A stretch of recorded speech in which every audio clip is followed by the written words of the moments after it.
Selamat malam Bapak-Bapak, Ibu-Ibu dan saudara-saudara sekalian. Malam hari ini kita akan bersama-sama mengikuti pendalaman Alkitab mengenai surat Yakub. Tapi sebelum kita masuk lebih lanjut, kita akan masuk dalam doa terlebih dahulu. Bapa kami yang ada dalam sorga, kami datang kepada Engkau menyerahkan pendalaman Alkitab yang akan berlangsung sebentar dalam tangan Tuhan. Engkau terangi hati kami, bacak hati kami hingga kebenaran firman-Mu tertanam dan berbuah dalam hidup kami. Terima kasih Tuhan. Dalam nama Tuhan kami Yesus Kristus kami bisa berdoa. Amin. Selamat malam Bapak-Bapak, Ibu-Ibu dan saudara-saudara sekalian.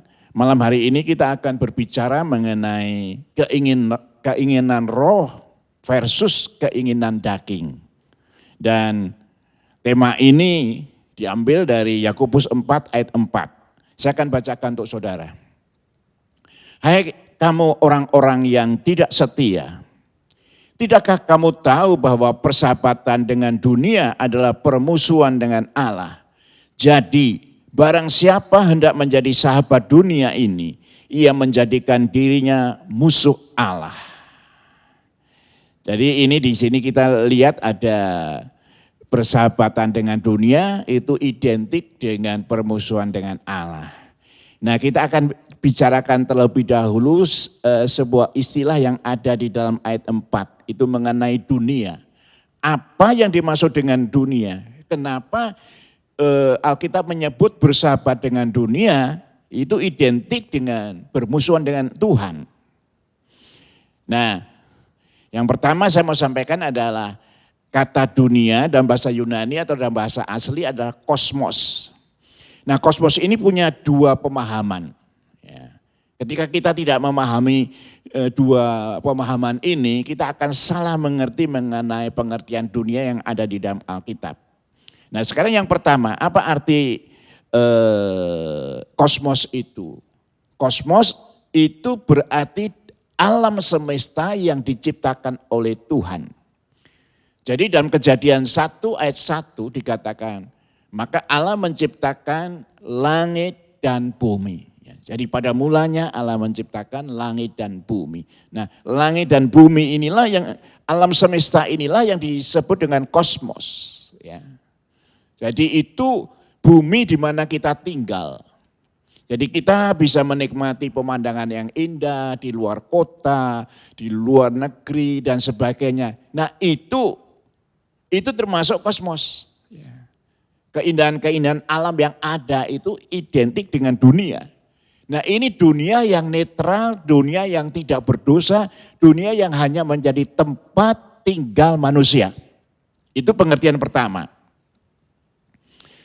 Dan pengertian yang kedua, ini dunia dalam arti kehidupan orang yang tidak mau diatur oleh Tuhan. Dia tidak mau kenal Tuhan, dia hidupnya maunya sendiri. Nah itu yang disebut dunia.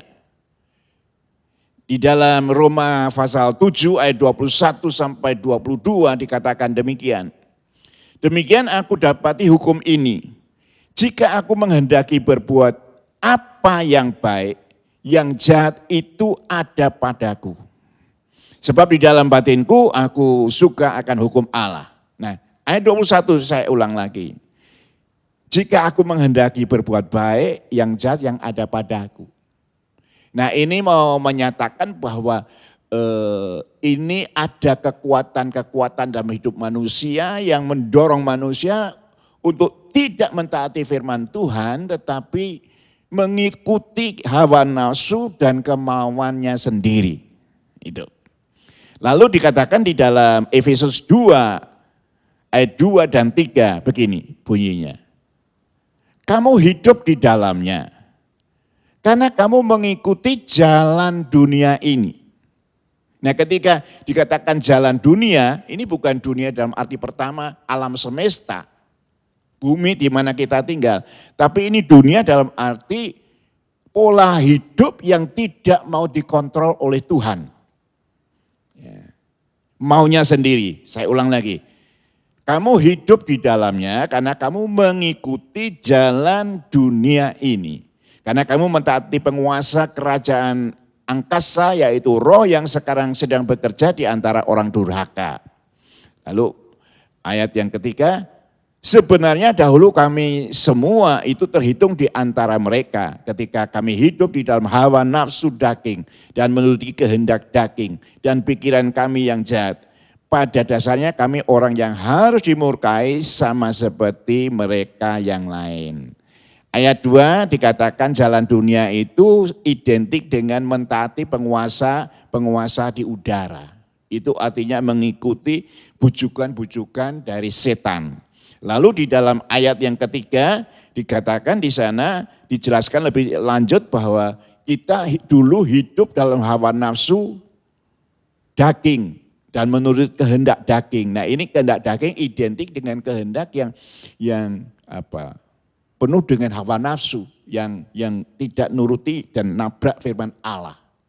Dalam pengertian itu. Jadi Paulus sedang menyatakan bahwa orang-orang percaya di Efesus itu dulunya mengikuti jalan dunia, maunya sendiri, tidak mau dikontrol oleh Tuhan. Ya. Dan harusnya itu murka Allah turun atas mereka. Itu. Ya. Lalu di dalam ayat yang Roma pasal 7 ayat 19, Paulus mengatakan begini, sebab bukan apa yang aku kehendaki yaitu yang baik yang aku perbuat, melainkan apa yang tidak aku kehendaki yaitu yang jahat yang aku perbuat. Jadi jika aku berbuat apa yang tidak aku kehendaki, maka bukan aku lagi yang memperbuatnya, tetapi dosa yang diam di dalam aku. Nah, kita coba perhatikan ayat yang ke-19 terlebih dahulu. Ya. Apa yang tidak aku kehendaki, yaitu yang jahat yang aku perbuat. Paulus mengakui bahwa ketika orang percaya itu dulunya sebelum menerima Yesus sebagai Tuhan dan Juru Selamat, itu keinginan-keinginan, kecenderungannya itu negatif.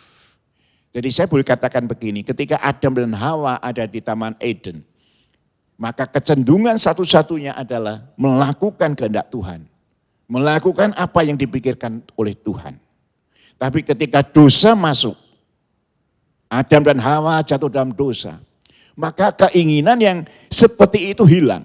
Keinginan untuk menuruti kehendak Tuhan. Yang ada adalah ada kekuatan untuk mendorong manusia untuk melawan hukum-hukum Tuhan. Jangan mencuri, kita malah mencuri. Jangan berdosa, kita malah berdusta. Nah, hukum Tuhan dilawan. Lalu ayat yang ke-20 kan dikatakan begini, jika aku berbuat apa yang tidak aku kehendaki, bukan lagi aku yang memperbuat, tapi dosa yang diam di dalam aku.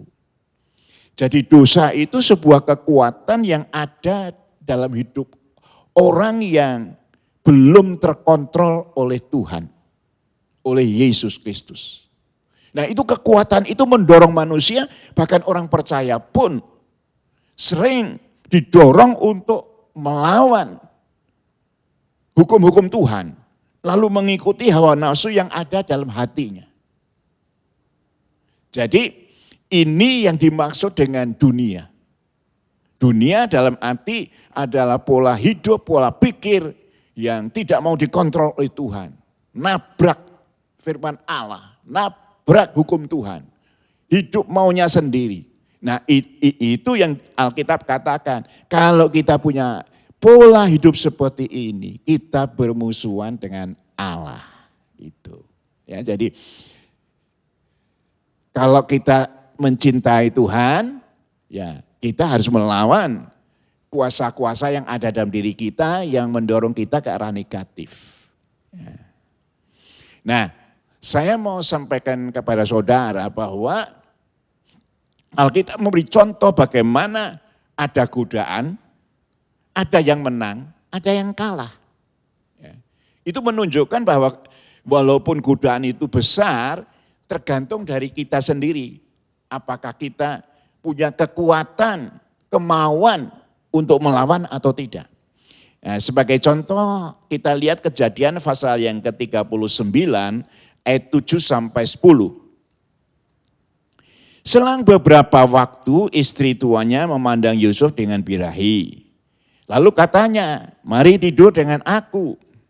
Tetapi Yusuf menolak dan berkata kepada istri tuannya itu, dengan bantuan tuanku ini tidak lagi mengatur apa yang ada di rumah ini. Dan ia telah menyerahkan segala miliknya kepada kekuasaanku.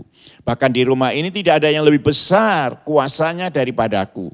Dan tidak ada yang diserahkan kepadaku selain daripada engkau. Sebab engkau istrinya. Bagaimana mungkin aku melakukan kejahatan yang besar dan berbuat dosa terhadap Allah. Jadi di sini kita melihat ada penolakan dari Yusuf terhadap godaan Potifar. Ini godaan ini besar, karena apa? Istri Potifar adalah wanita yang cantik gitu. Nah, digoda oleh wanita cantik dan usia daripada Yusuf diperkirakan sekitar usia 17 tahun. Karena dia nanti ada di tanah Mesir itu selama 13 tahun. Lalu pada usia 30 dia menjadi penguasa di Mesir. Jadi usia 17, 18 itu digoda.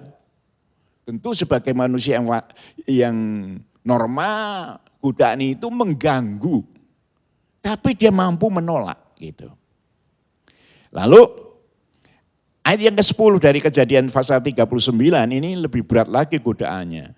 Walaupun dari hari ke hari perempuan itu membujuk Yusuf, Yusuf tidak mendengarkan bujukan itu untuk tidur di sisinya dan bersetubuh dengan dia.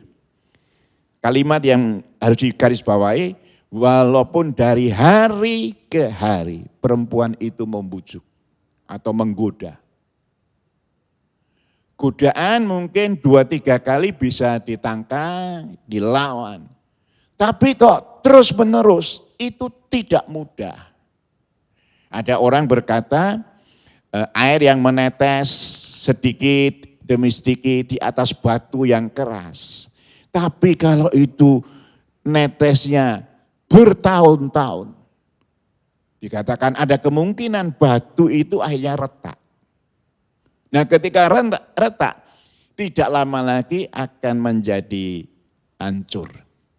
Artinya yang terus menerus netes, yang terus menerus datang dalam hidup kita itu bisa menang. Nah, istri Potifar kita tidak tahu itu berapa bulan atau berapa tahun menggoda Yusuf. Lalu Yusuf ini mampu melawan itu. Mampu melawan. Jadi saya mungkin kalau kata mampu mungkin kurang tepat dia. Punya kemauan kuat untuk melawan. Tempat di mana digoda itu kosong. Alkitab berkata begitu. Artinya ada kesempatan. Nah, saya mau kembali ke ini ya, ke apa yang dikatakan oleh Yusuf di dalam ayat yang ke-9, bagian terakhir. Bagaimana mungkin aku melakukan kejahatan yang besar, berbuat dosa terhadap Allah. Nah, saya mau menyampaikan kepada saudara, ada orang seperti Yusuf takut akan dosa. Kesempatan terbuka, ruangan atau tempat itu tidak ada orang, tapi dia tidak peduli. Dia takut sama Tuhan dan takut sama dosa.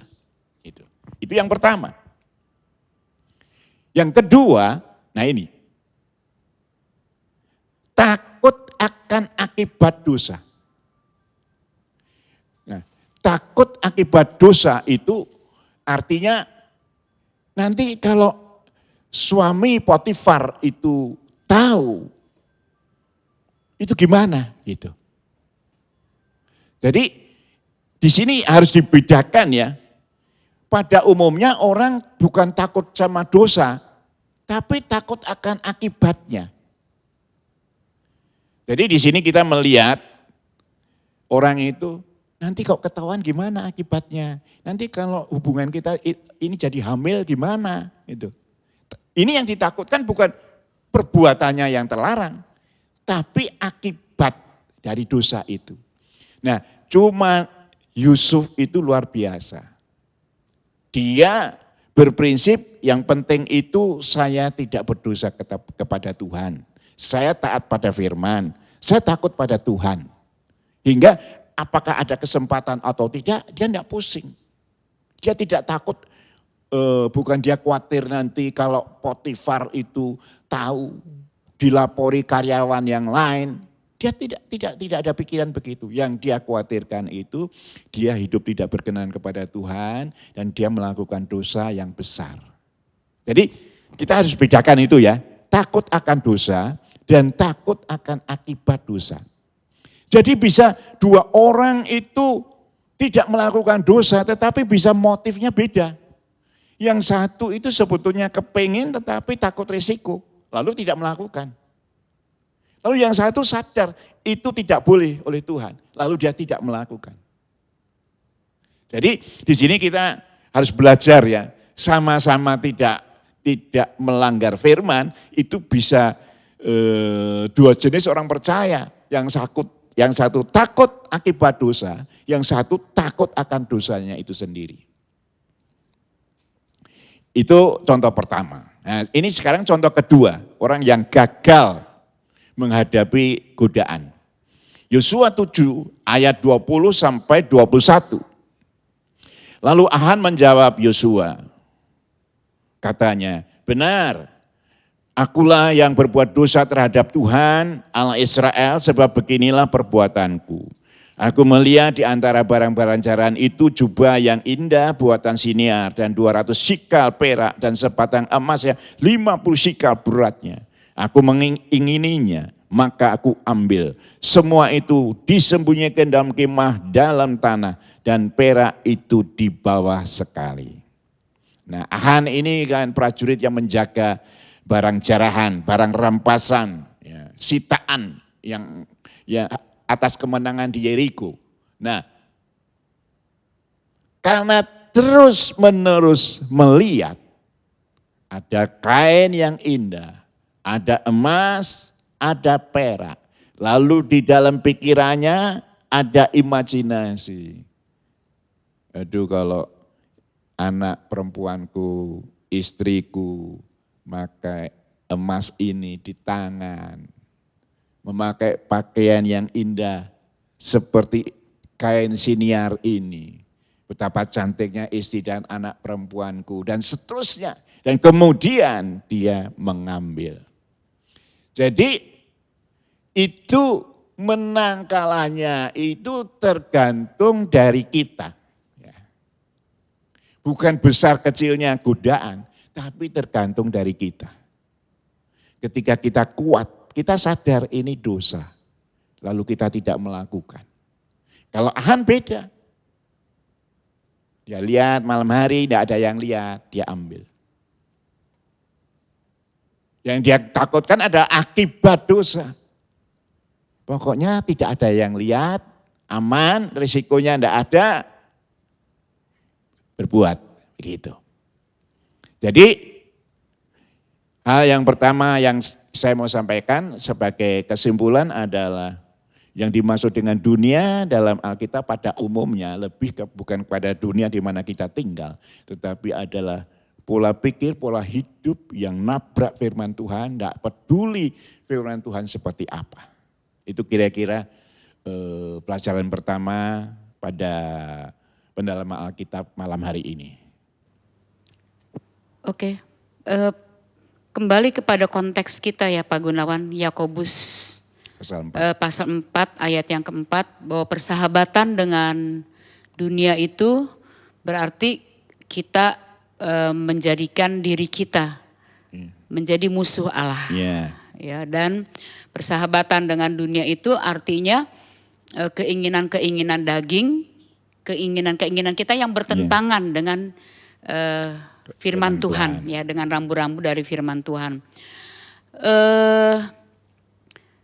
Di dalam Roma pasal yang ke-7 tadi kan dikatakan bahwa ada pemahaman tentang boleh atau tidak boleh.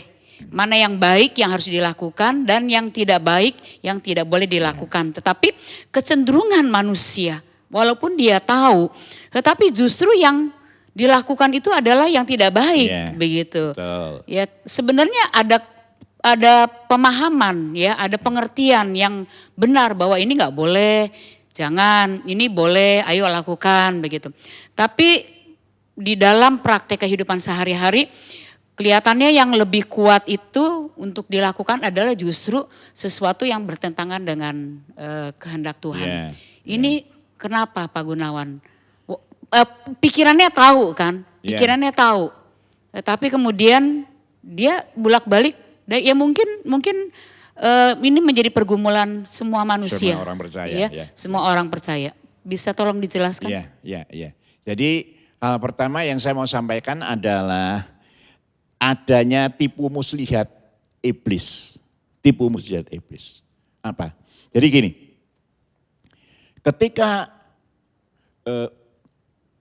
iblis lewat ular menggoda Adam dan Hawa, maka kata-kata yang meluncur dari setan lewat ular itu adalah, kalau engkau makan buah ini, engkau akan seperti Tuhan. Siapa yang tidak kepengen hebat seperti Tuhan? Jadi ada iming-iming, ada apa ya?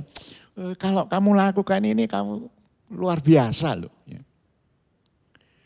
Nah, padahal dalam Kejadian 1 ayat 26, Alkitab berkata, mari kita menjadikan manusia yang serupa dan seteladan dengan kita. Peta dan teladan kita.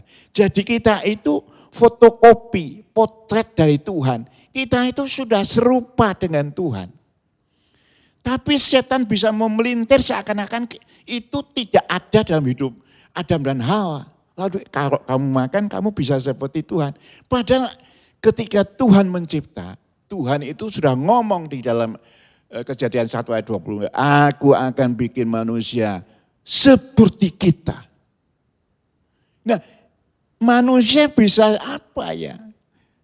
Kata-kata yang manis itu membuat seakan-akan dirinya Tuhan tidak melakukan yang terbaik dalam hidupnya. Tapi bujukan setan itu yang mengarahkan dia akan menjadi tokoh yang hebat. Padahal Allah menciptakan dia hebat. Gitu. Nah, saya ambil contoh yang kedua. Ketika iblis menggoda Yesus di padang gurun setelah 40 hari, 40 malam Yesus puasa di padang gurun. Dan godaan pertama adalah, kalau engkau Allah, kalau engkau anak Allah, jadikan batu ini roti. Jadi, artinya ini kembali apa yang dilakukan terhadap Adam dan Hawa diberlakukan. Yesus itu sudah putra Allah. Gitu loh. Tidak perlu harus membuktikan dengan apa melakukan mujizat ini, mujizat itu, tidak perlu. Nah, kita beruntung bahwa Yesus sadar itu. Dia tolak iming-iming yang tidak berkualitas dari setan. Tapi buat manusia sering iming-iming yang disodorkan oleh setan itu sepertinya menarik begitu. Itu hal pertama, kenapa manusia sering gagal itu ya. Jadi karena tipu muslihat, kita digoda dengan kamu dapat ini, tapi padahal itu tidak seperti itu. Lalu yang kedua yang saya bisa sampaikan adalah, tadi ada ayat yang berkata bahwa dalam diri ada kekuatan dosa. Jadi ketika kita itu jatuh dalam dosa, Adam dan Hawa jatuh dosa, bibit untuk melakukan dosa itu ada. Nah, itu menggoda kita terus. Jadi itu bibit dosa itu apa ya? Ketika ada yang menyenangkan tubuh kita, ada yang apa, lalu itu kita didorong untuk ke sana. Walaupun menurut firman Allah tidak boleh. Itu. Jadi ini yang harus diperangi seumur hidup. Seumur hidup. Kita tidak bisa berkata kalau sudah percaya Yesus kita aman. Siapa bilang? Kalau di dalam Yesus itu lalu sudah tidak ada kekuatan yang menggoda kita. Mestinya tidak ada orang percaya yang berdosa. Tapi buktinya banyak, bahkan hamba Tuhan juga ada yang jatuh dalam dosa. Kenapa? Karena ini kita harus berjuang terus menerus. Itu sebabnya apalagi kalau seseorang itu sampai pada sukses. Ya. Nah ketika sukses, hidup kebersamaan dengan Tuhan itu bisa waktunya minim atau tidak berkualitas. Waktu doa kita, waktu baca firman Tuhan, waktu puasa kita itu hilang karena kita kebanyakan pelayanan, karena kita dianggap orang sukses, lalu kemudian kita diundang ke sana kemari, waktu untuk berdiam diri dan membangun roh kita itu menjadi kurang. Ya. Jadi yang penting itu ada roh yang kuat itu bukan bahasa lidahnya keras. Roh yang kuat itu roh mengendalikan hidup kita. Dan itu merupakan buah roh yang ke-9. Pengendalian diri. Itu sebabnya perjuangan kita itu seumur hidup untuk menyalibkan daging kita. Mungkin tahun ini atau bulan ini kita menang. Belum tentu bulan depan atau tahun depan kita bisa menang lagi. Kecuali kita menjaga roh kita kuat. Lalu terus menerus menyalibkan kedagingan kita. Itu yang berarti ada dua hal ya yang sebenarnya ini kita harus sebagai orang percaya kita harus benar-benar memperhatikan bahwa kegagalan kita untuk menjadi hidup benar, pemenang dan hidup benar di hadapan Tuhan itu ada dua faktor, yaitu faktor dari dalam yang di dalam Roma 7 ayat yang ke-20 ya. Ada kekuatan dari dosa di dalam diri kita. Kuasa dosa. Dan yang kita harus benar-benar memperhatikan adalah bahwa kekuatan dosa ini akan terus ada. Ya, akan terus ada menggoda, mengganggu pikiran kita, keinginan-keinginan kita. Betul. Kemudian ada yang faktor yang kedua adalah faktor dari tipu muslihat, ya, di mana iblis ikut campur tangan untuk membujuk bahwa ada hal-hal yang baik yang akan kita dapatkan atau mungkin tipuan-tipuan yang lain karena memang iblis pada dasarnya adalah penipu ya. Dari luar itu. Iya, mungkin kita berpikir nggak ada orang lain yang lihat seperti akan begitu ya, nggak akan ada dampaknya atau aman-aman saja begitu. Kabarnya begitu banyak. Kalau cuma diambil sekian kan enggak ada yang tahu. Iya. Jadi ada dua kekuatan dari dalam dan dari luar. Berarti Pak Gunawan, kita kalau memang kita mau menyenangkan hati Tuhan dalam hidup kita harus benar-benar memperhatikan hal ini. Ya, bahwa jangan kita menganggap bahwa kita itu kuat. Ya, siapapun juga bisa jatuh. Ya. Kita pinginnya seperti Yusuf, dia tahu dan dia memiliki kekuatan untuk melawan apa yang menggoda. Ya, tetapi tidak semua orang bisa mengalami hal seperti itu dan itu adalah pergumulan. Pergumulan kita itu dua. Jadi kita harus benar-benar hati-hati bukan cuma apa yang ada di dalam diri kita. Ya, yang di dalam diri kita itu mungkin kita dengan kita baca firman dengan apa kita bisa diingatkan lagi ini dosa dan sebagainya. Tapi kita harus berhati-hati, iblis itu penipu yang juga bisa membuat kita menjadi gagal di dalam menuruti kehendak Tuhan. Dan kita harus benar-benar aware bahwa persahabatan dengan dunia itu berarti kita menjadikan diri kita itu menjadi musuhnya Tuhan. Oke. Nah, sebelum saya teruskan, mungkin saya harus sampaikan ini kepada saudara semua. Kata persahabatan itu sebetulnya kurang tajam. Kata persahabatan itu dari kata filio. Filio itu sama dengan mengasihi. Jadi kalau kalimat tadi yang Yakobus 4 ayat 4 itu kembali kita ulang, maka barang siapa mengasihi Tuhan, barang siapa mengasihi dunia, cara hidup yang nabrak firman Tuhan, dia tidak mengasihi Tuhan. Itu. Jadi sebetulnya bukan bersahabat ya. Kok bersahabat kan apa ya? Dengan mencintai dua hal yang beda. Itu. Filio itu memang bisa diartikan bersahabat, tetapi bisa berarti mencintai. Jadi siapa mencintai kehidupan di luar Tuhan, dia tidak mencintai Tuhan.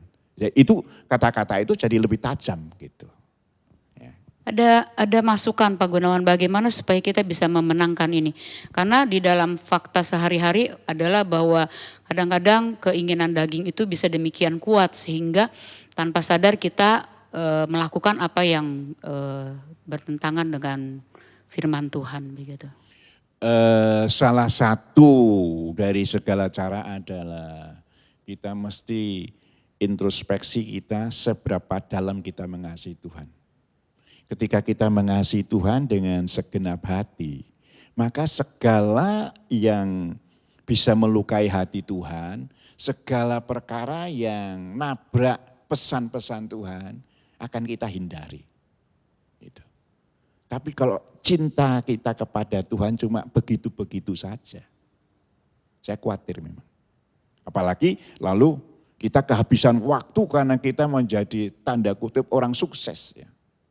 Di bisnis, di pelayanan, sukses. Lalu banyak waktu yang dipakai untuk pelayanan misalnya, lalu minim untuk membuat penjagaan terhadap diri sendiri. Berarti tergantung juga dari siapa yang kita beri makan dalam hidup sehari-hari ya. Daging betul. Kita yang kita kasih makan terus atau spirit kita, roh kita yang kita kasih makan terus. Betul. Jadi seperti misalnya kalau waktu nganggurnya itu untuk buka situs porno, ya itu sama dengan kedagingan diberi makan.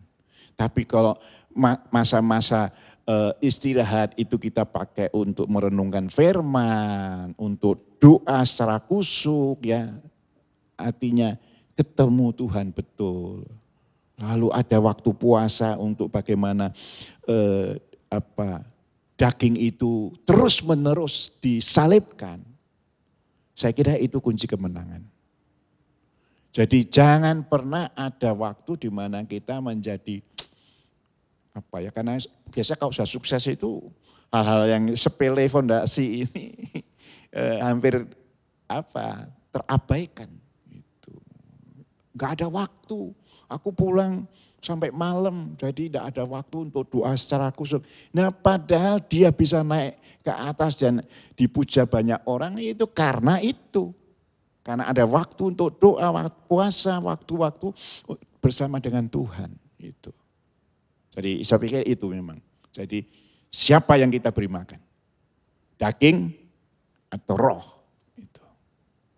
Lalu kita senantiasa berjaga dari hari ke hari. Itu yang. Nah sekarang kita masuk kepada hal yang kedua. Nah tadi kan mengenai dunia. Nah kita jelaskan dunia itu apa. Gitu. Nah kita melihat dulu Galatia 5 ayat 17. Sebab keinginan daging berlawanan dengan keinginan roh. Dan keinginan roh berlawanan dengan keinginan daging. Karena keduanya bertentangan sehingga kamu setiap kali tidak melakukan apa yang kamu kehendaki. Nah ini hal pertama yang mau disampaikan, ada keinginan daging dan keinginan roh dalam hidup orang percaya. Nah siapa menang, siapa kalah tadi sudah disampaikan oleh Bu Gunawan bahwa itu siapa yang lebih banyak kita beri makan. Kalau dagingnya yang akan menang, kalau rohnya yang kita beri makan lebih banyak, rohnya yang akan menang. Nah ini yang saya mau sampaikan ada begini, supaya jelas. Jadi kalau keinginan daging itu menang, maka keinginan itu akan menjadi perbuatan. Sekali lagi ya, ini kan baru keinginan. Jadi mungkin masih ada di pikiran, masih ada di hati. belum ada tindakan, belum ada. Nah, kok keinginannya menang, langkah berikutnya itu adalah perbuatan daging. Nah, saya lanjutkan lagi. Nah, kalau roh yang menang, maka buah roh yang akan muncul. Jadi ini ada dua hal ya. Kalau menang itu masing-masing ada hasilnya. Menang dagingnya itu menjadi perbuatan daging, menang rohnya itu berarti buah roh. Nah, perbuatan apa saja yang bisa muncul sebagai akibat kalau kita keinginan daging itu menjadi tindakan. Itu dirumuskan di dalam Galatia 5 ayat 21 sampai Galatia 5 ayat 19 sampai 21. Tapi kita hanya akan membaca ayat yang ke-19 saja. Galatia 5 ayat 19. Perbuatan daging telah nyata. Percabulan, kecemaran, hawa nafsu, dan seterusnya. Itu akan kita bicarakan di dalam kesempatan yang lain. Ya. Sekarang kita bicarakan hal yang pertama dulu mengenai percabulan. Ya. Saya tidak akan bicara terlalu banyak karena ini kemarinnya ketika kita bicara perjinahan rohani, perjinahan jasmani itu kita sudah menyinggung. Nah, yang saya mau sampaikan adalah kata percabulan di sini dipakai istilah yang namanya pornea. Dari pornea itu nanti bahasa Indonesianya menjadi porno. Ya. Jadi ini lebih kepada wanita pelakunya. Sekali lagi, pornea itu pelakunya wanita dan biasanya ditujukan kepada pelacur profesional. Yang ada di sebuah lokasi, wanita pelacur yang ada di lokasi, yang wanita panggilan dan seterusnya. Ya. Jadi ini mau menunjukkan adanya wanita yang memang jobnya, kerjaannya itu sebagai pelacur. Ya. Nah, itu beda dengan istilah yang dipakai oleh Yakobus dalam Yakobus 4 ayat 4. Di sana kan dikatakan begini, hai kamu orang yang tidak setia. Tidak setia itu moicheia, yang artinya suka berzina. Nah, moicheia ini pada umumnya menunjuk pada pria. Jadi ada dua istilah yang berbeda ya. Kalau disebut di dalam Alkitab itu pornea itu pelacur wanita. Tapi kalau moicheia itu pria yang melakukan. Ya, jadi itu sekedar tambahan saya untuk itu ya. Lalu tentu kita harus membaca di dalam Amsal pasal 6 ayat 23 sampai 26. Bunyinya begini. Karena perintah itu pelita, ajaran itu cahaya, dan teguran yang mendidik itu jalan kehidupan. Yang melindungi kamu terhadap perempuan jahat, terhadap kelicikan lidah perempuan asing. Jangan menginginkan kecantikan dalam hatimu, jangan terpikat oleh bulu matanya. Karena bagi seorang Sunda, sepotong roti yang penting. Tetapi istri orang lain memburu nyawa yang berharga. Nah, saudara perhatikan. Perintah itu pelita, ajaran itu cahaya yang mendidik kita dalam jalan kehidupan. Bagaimana kita menangkal terhadap pornea dan moicheia? Satu-satunya jalan adalah lewat pendidikan. Tentu pendidikan spiritual. Makanya saya mau menyampaikan itu pentingnya orang tua mendidik anak dari kecil. Bukan hanya menghindari dari percabulan, tapi supaya nilai-nilai firman Allah tertanam dalam hidup anak-anak kita sedari kecil. Dan gereja itu membuka sekolah minggu itu untuk membantu orang tua supaya di samping orang tua mengajar kepada anaknya, itu juga gereja membantu untuk memberi nilai-nilai bagaimana hidup sebagai orang percaya mulai dari kecil. Kalau dari kecil didikan ini tidak ada, baik mengenai yang asusila maupun apapun, dari kecil tidak. Ketika terlambat, nanti ketika remaja dan pemuda, anak yang kita miliki itu bisa tidak punya value, tidak punya apa, pegangan sebetulnya hidup itu yang baik itu seperti apa. Ya. Lalu hidupnya nanti bisa hancur. Gitu.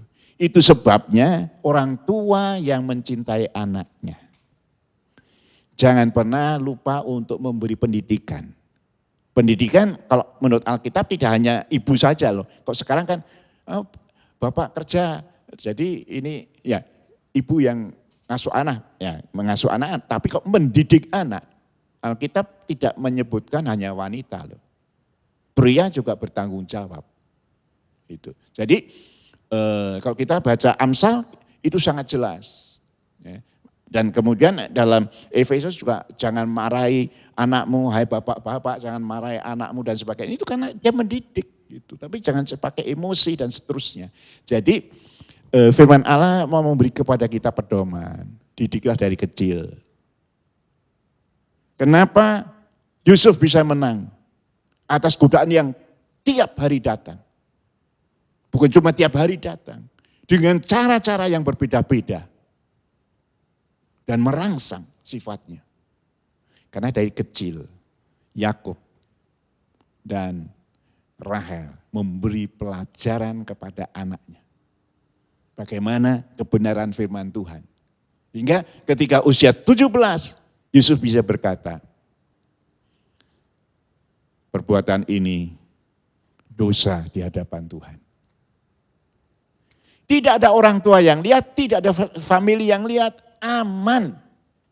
Tapi dia bisa punya pegangan yang kuat, kenapa? Dari kecil sudah diperkenalkan firman Allah.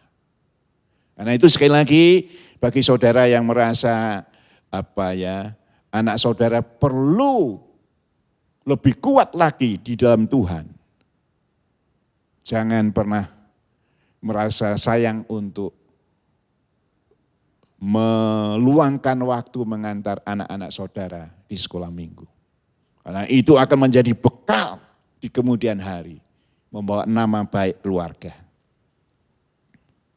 Itu dari saya mengenai pornea. Baik Pak Gunawan, pornea atau perzinahan ya. Dan kembali kalau kita kembali kepada konteks kita di dalam Yakobus 4 ayat 4 bahwa keinginan daging atau persahabatan dengan dunia itu adalah permusuhan Allah. Dan salah satu penjelasan mengenai keinginan daging itu adalah percabulan ya. Dan minggu lalu kita sudah membicarakan percabulan dengan lebih jelas di dalam pernikahan ya, menjaga bagaimana menjaga kekudusan dan sebagainya. Itu sudah dijelaskan. Dan kemudian Pak Gunawan untuk percabulan ini, itu tadi kan Pak Gunawan sudah membaca di dalam Amsal pasal 6 ayat 23 bahwa kita perlu mengajar anak-anak supaya mereka tidak hidup di dalam kedagingan. Ya. Tapi saya mungkin kalau boleh menambahkan sebenarnya pengajaran itu bukan cuma untuk anak-anak ya. Tetapi kita sebagai orang dewasa juga kita perlu bagaimana kita terus-menerus belajar kebenaran firman Tuhan. Ya. Karena firman Tuhan itu di dalam Amsal yang tadi bilang kan pelita ajaran itu adalah cahaya. Ya, yang akan membuat kita selalu tahu ini yang gini memang benar nggak boleh karena kan kadang-kadang ada yang orang bilang ini boleh apa enggak, mungkin tipis begitu. Tapi kita tetap harus belajar mengenai hal-hal yang benar, terus menerus belajar firman Tuhan supaya kita tahu. Kemudian Pak Gunawan di dalam pelajaran mengenai percabulan atau perzinahan di dalam keluarga minggu yang lalu yang kita pelajari itu Di dalam perjanjian lama kan hukuman daripada orang yang berzina adalah kematian, ya, hukuman mati. Bisa nggak menjelaskan Pak Gunawan, di dalam kehidupan sekarang, kita kan hidup di dalam masa sekarang, di dalam perjanjian baru, bagaimana mengenai kalau orang dia jatuh di dalam percabulan, ya, entah itu dia sudah sampai perzinahan untuk suami istri atau sudah perzinahan untuk anak-anak muda yang belum masuk di dalam pernikahan, itu Pak Gunawan kan kalau kita kembali kepada perjanjian lama kan harus mati begitu. Bisa memberikan penjelasan mengenai dampaknya? Ya, jadi yang saya mau sampaikan adalah di dalam perjanjian baru tidak ada hukum yang strict seperti perjanjian lama, hukuman mati. Ya. Tetapi bahwa perzinahan itu bisa mengakibatkan kehancuran keluarga, bukan saja suami istri tetapi anak-anak nanti terpengaruh dengan kerusakan rumah tangga orang tua, lalu punya perilaku yang tidak bisa diterima oleh lingkungan dan sebagainya, itu ada. Jadi dampak ada, tetapi hukuman dalam bentuk fisik, hukuman mati tidak. Nah, dalam perjanjian baru ya. Nah, yang saya mau sampaikan adalah begini. Kalau seseorang, apakah itu pelacur yang bayaran ya, itu pelacur bayaran berarti pornea gitu ya, atau moicea, pria yang suka berzina, itu mau berhenti ya, ketika kenal Yesus dan tahu itu tidak benar, lalu dia berhenti, maka akan turun apa yang disebut kasih karunia Tuhan. Gitu ya. Turun kasih karunia Tuhan. Kita melihat dalam Alkitab sebuah contoh mengenai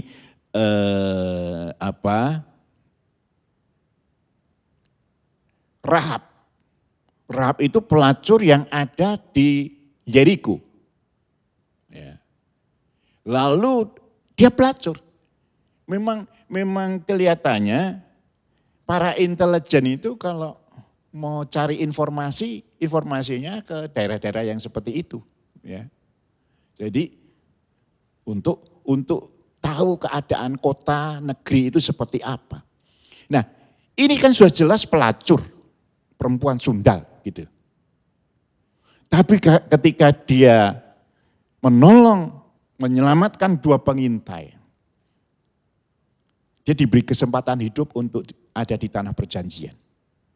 Lalu ketika dia berhenti dari melacur, dari pornea, dia diperistri oleh Salmon. Lalu dari Salmon itu melahirkan Boas yang nanti memperistri Rut. Lalu dari situ muncul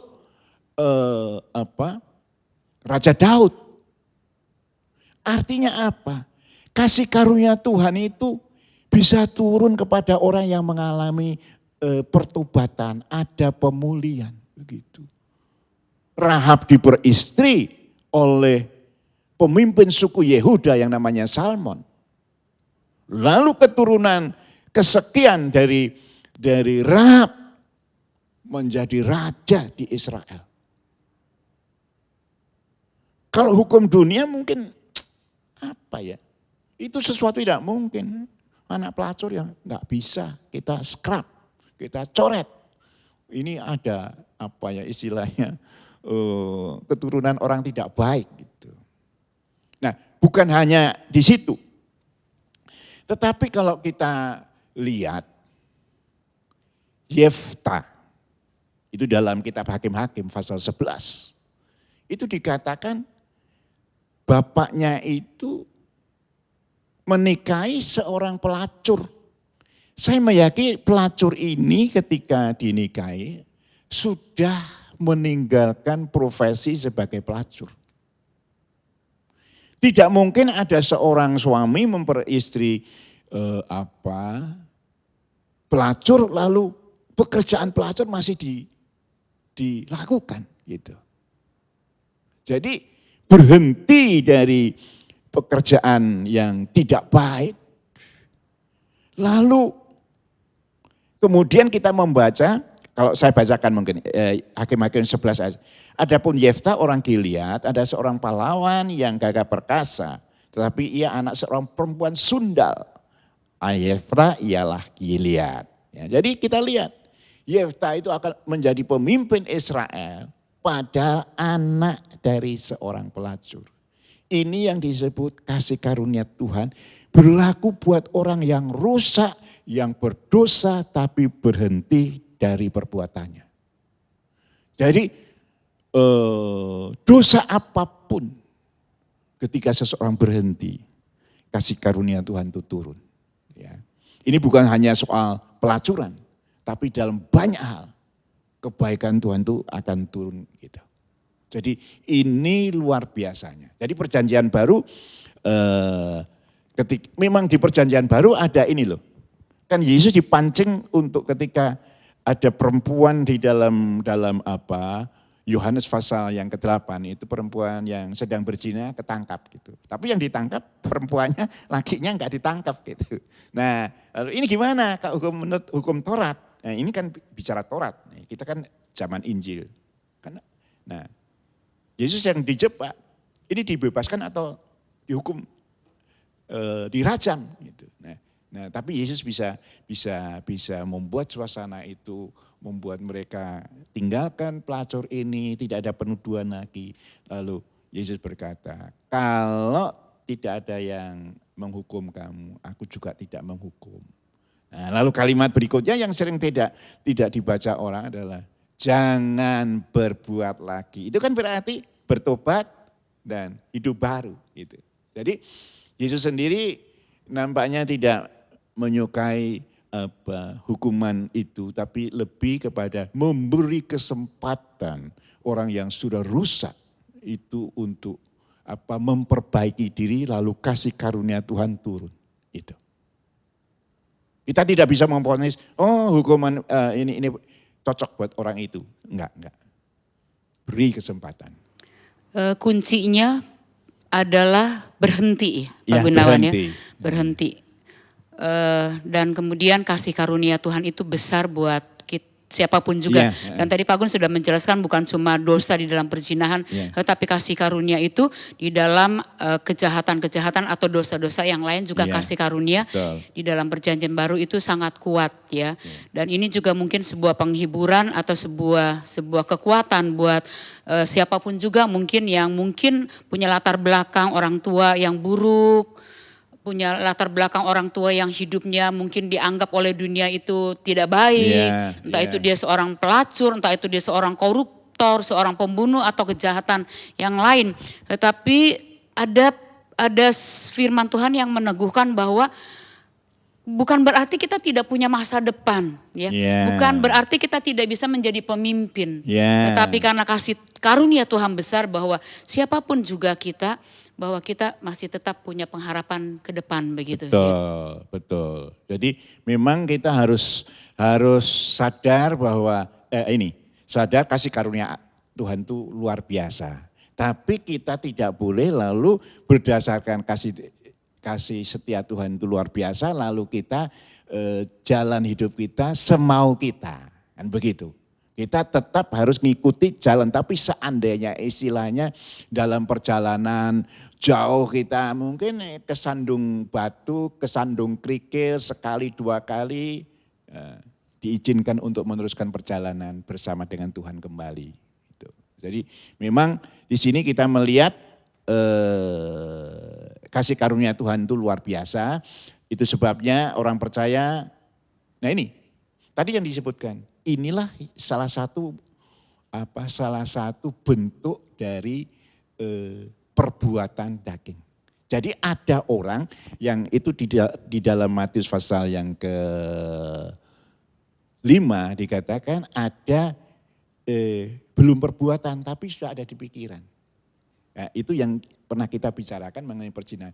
Apabila engkau melihat seorang wanita lalu kemudian muncul nafsu dalam hidupmu, Alkitab berkata kamu sudah berzina di dalam pikiran. Nah jadi ada ini ya, pikiran yang sudah sebetulnya diadili gitu loh. Baru merencanakan, tapi bagi Tuhan itu sudah perbuatan. Gitu.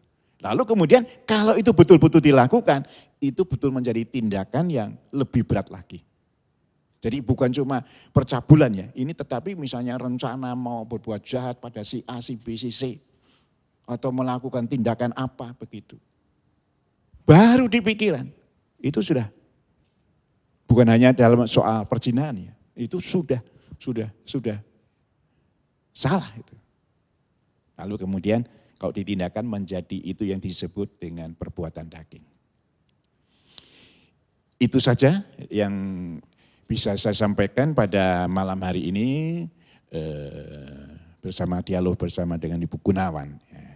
Saya berharap apa yang kami sampaikan sungguh-sungguh memberi panduan dalam kehidupan kita, dalam kekristenan kita. Mari kita tundukkan diri. Pak Gunawan, ada pergumulan tetapi kasih karunia Tuhan besar. Betul. Ya, betul.